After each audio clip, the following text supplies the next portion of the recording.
growing up in the 50s and 60s, they used to tell us you couldn't swim until an hour after you ate. You had to wait an hour. All right, so whatever they told us, and my mother said do it, so we did it. I think we were afraid we were going to drown or something like that. So fast forward now, it's the 21st century, and my stunning and beautiful wife told me that we should eat light before we go swimming today. Anticipating that, we agreed, and I picked up some sushi from Heinen's. I'm sitting in the kitchen now. We're going to be eating in a few minutes. And as I'm driving to Heinen's this morning, I'm realizing, wow, my children's generation, they use chopsticks for everything they can. They go out of their way to use chopsticks. I would use my fingers, or I would use a fork if I'm having Chinese food. Anyway, because I really wanted to know about this, so I texted 3 people from the generation half my age.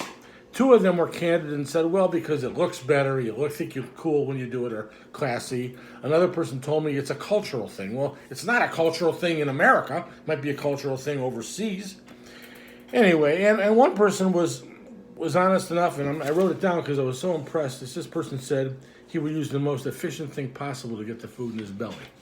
And that's the way I look at it. This is utterly ridiculous. I was in Chicago a half a year ago, and of course I got lessons on how to use chopsticks from my youngest. And I don't understand why, because I would never use chopsticks for anything. Here, I just dropped them.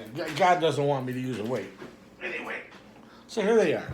I get these. They give them away. They think they're doing you a favor. When you go to the Chinese restaurant, they give you chopsticks. Sometimes they ask you if you want them. When they ask me, I always say, why would I want them?